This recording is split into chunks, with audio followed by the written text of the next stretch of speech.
Today I'm going to be creating a Christmas postage grid card. Hi everyone, I'm Mindy Eggen and welcome to my channel. One of the main stamp sets that I'm going to be using for today's project is the Christmas Cheer stamp set from Gina K Designs. This is currently a part of the Christmas Cheer card kit. I'm also going to use the Master Layouts 14 and also the postage grid stencil. The first thing that I'm going to do is stamp out the images. So I did kind of lay out an idea of which images I wanted to use for my card project, and I'm laying them out on some Nina 80-pound cardstock. This is one of my cardstocks I like to use when I'm coloring with alcohol inks. I'm going to stamp that down in a black ink that is safe for alcohol markers. Stamp it twice if I need to because it is a brand new stamp. So it does need to be conditioned a little bit to get those really nice solid black lines. When I was lining up these images on the cardstock, I did make sure to leave enough space so I have room to die cut them out.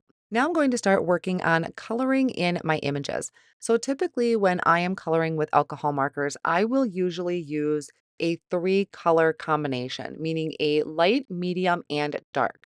I'm trying to really limit that because these are smaller images and I didn't want to overwhelm anyone. So I did try to keep it to just two colors. Now, my snowman is fairly easy. I used some light blues for the snowman, and it may look a little funny at first coloring it in blue, but once you start adding in all the color, it really does start coming together. Now, as I mentioned earlier, I stamped these on Nina 80-pound cardstock. And this is typically a go-to cardstock for me when I'm coloring with alcohol markers. I should say mainly when I'm coloring with Copic markers.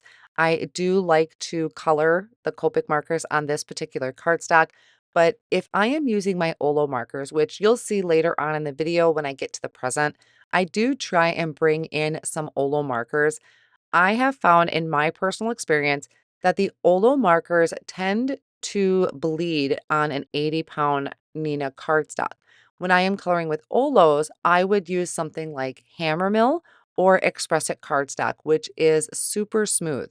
I honestly have not tried coloring on Gina's. I know her layering weight white cardstock is a pretty smooth cardstock, so I haven't really tried that yet. But if I'm going to use the Olos, I tend to stay away from the 80-pound. I feel like the ink really sinks into the fibers of the cardstock and then ends up bleeding. So I did my Santa. I moved on to my little penguin. I used the same colors for my penguin as I did for the hat on my snowman. And then, like the beak and the feet, I just did in one color. I tried to add a little shading with a light gray, but you can't really see it that much. For the belly of the penguin, I did my BG11 and BG10, which is what I used for my snowman. And that got a little bit too blue. So I am going to bring in this marker. It's a zero marker in the Olo, but it's really a blend. Sometimes they call it a blender marker, a colorless blender. And that actually helps remove ink. So if you ever find that maybe you added too much ink or you colored in too far, try using a colorless blender or the zero marker, and that'll help kind of push your ink back out a little bit. Now, here is where I brought in a really pretty green color combination with the Olos, but I noticed as the ink was sinking into the cardstock, it was bleeding down past that line, and I didn't want to push my luck. So I tried to find something similar in my Copic selection to finish off my present. I do love coloring with the Olo markers. I just find that I really need to watch which cardstock I'm using. Now I'm moving on to my gingerbread. I already did the mittens in kind of a red and a light pink. I'm moving on to my gingerbread. This one was really hard for me to keep with two colors. I don't remember exactly which colors I used, but it was really hard for me with such a larger area to keep it to two colors, but it is possible. Again, like I said, I was trying to not overwhelm you with a ton of different markers. You could obviously use colored pencil and Gamasol. You could just use plain colored pencil without any Gamasol. I mean, there's lots of different ways you could color in your images. They're a fairly decent size. They're not super duper tiny, but also not a ton of room that you feel like you're not going to feel like your hand's going to hurt by coloring them, if that makes sense. I did stamp out this string of lights because it was super duper cute. I didn't end up using it, but I am going to save it. for a future card project. And I just picked out some of the colors I already had on my desk, like the red, the pink, the teal, and then the light green.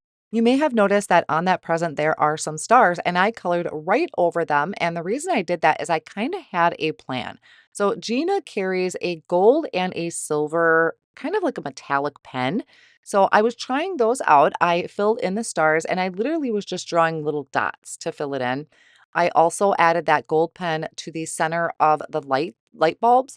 And then the silver, I added where that light bulb connector is to the string. So just kind of some fun finishing touches. I also brought in a black like glaze pen and went over the eyes on some of the characters. I didn't really see a lot of difference with the glaze pen, so I didn't overdo it.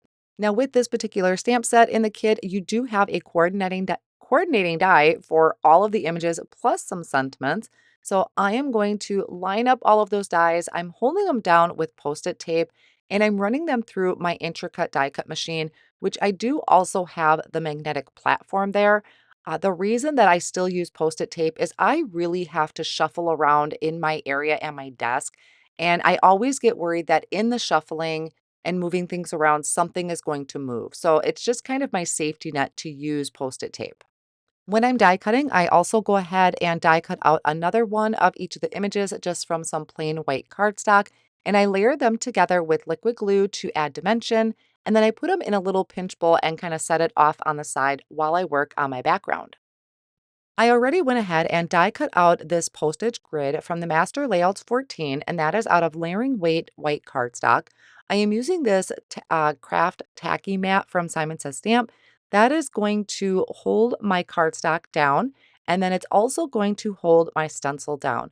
So I'm going to line that stencil up over my postage grid, and I'm going to start doing some selective ink blending. What I really wanted to do was kind of have every other one a different color or between two different colors. So I'm going to mask off this first square with just some Post-it notes. And then I'm going to bring in cherry red ink from Gina K Designs. All of the inks are from Gina. I started out with a large blending brush, or I guess the regular size blending brush, but I was struggling a little bit trying to keep that out of the center of that square. My thought process in this was to have the edges be nice and dark and have it fade off into white as I got towards the center.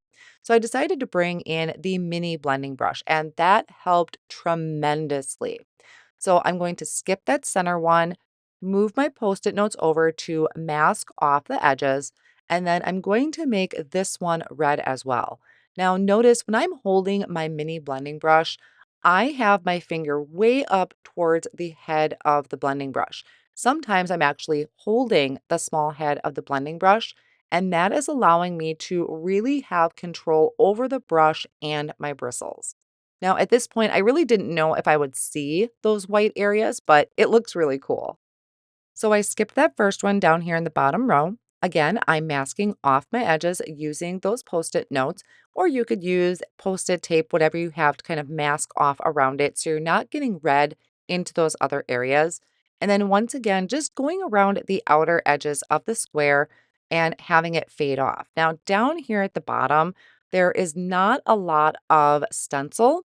And I was finding that my brush was kind of sticking to the tacky mat a little bit. I wasn't getting a good glide onto my cardstock. So that is why I brought in some more Post-it notes so that I could just kind of glide into my cardstock. So now I brought in some new Post-it notes because I didn't want to contaminate any colors. And I'm coming in with Lucky Clover. I'm going to do the same exact process in the rest of those open areas of the postage grid. Just having it darker around the edges and kind of this nice white focal point in the center. So as I finish this off, I can remove my Post-it notes, and then I'm going to take the pokey end of my pick and stick tool, and I'm going to just peel up that stencil off of that tacky mat. Now, if I got any red ink on there, I already know that these mats are going to stain, and that is okay. You can clean them with maybe some water and your tidy towel, or you can use a stamp cleaner on them, but most likely the red ink is going to stain. Now I want to add some of these postage marks. So this is the stamp set Postcards and More. Absolutely love this set. It has a bunch of kind of mail, what do you want to call them? Mail stamp images that I'm going to add onto my postage grid. Sometimes I like to cut my grid apart. This time I'm going to leave it all together. So I'm going to go through and just pick out a bunch of different images and stamp them down. I'm not really sure if it's going to be seen a lot at this point. I didn't bring in my images to test it out. Like that first class, I probably should have looked at that a little closer because it gets covered up a little bit. Now I'm going to bring in, I think this is the Spring Friends. A little misleading because it's got a bunch of really cute spring images, but it does have these little like 10 cent or 50 cents or 30 cents little marks on them. So I added them to some of the areas of my postage grid as well. For the background behind my postage grid, I am going to stamp this background. So I have Kraft Cardstock cut to 4¼ by 5½, and I have the close knit background stamp. I'm going to ink this up with Kraft Ink and stamp that down. And this tone on tone look is really nice for something subtle in the background. Being that I'm going for a Christmas theme, I thought this kind of sweater look was just really fitting for it. So this is how everything is looking right now. I really love it, but I do want to pop everything up. Now, one of my favorite things is thin foam squares. It's a little bit of lift to pop things up off of the background, but not so much that it really sticks out and is hard to mail. So I place these thin foam squares behind all of the images, and then I'm placing them into their coordinating area. So I did kind of plan out where these images would go. My snowman, you can see I did have to shift him over just a little bit because otherwise my first class stamp there was getting covered up a little bit too much. Now I'm going to flip over this entire panel, the white postage grid panel, and I am going to add foam tape behind this. I'm just going to make sure not to place any of that tape uh, over those holes or the perforated areas that the die provided. So then I'll remove the backing of that and center this on the front of my card panel. There are a lot of great sentiments on this particular stamp set, the Christmas cheer, but I really loved this scripty Happy Holidays. I already had it stamped and die cut out, and it didn't really fit anywhere. So I ripped off my present. I knew it was going to rip my cardstock, but I was pretty confident that the Happy Holidays would cover enough of that you wouldn't be able to tell. I just really liked the look of this really scripty and swoopy font. So I did layer it together multiple times with cardstock so that I can pop it up off the front. And then I tilted it at an angle. So I think I did pretty good at covering up that ripped cardstock. And that is my finished Christmas postage grid card. That's a mouthful. I will have all of my supplies listed down below in the video description and over on my blog as well. I hope you enjoyed today's card project and you find it inspirational. Thanks for joining and see you soon.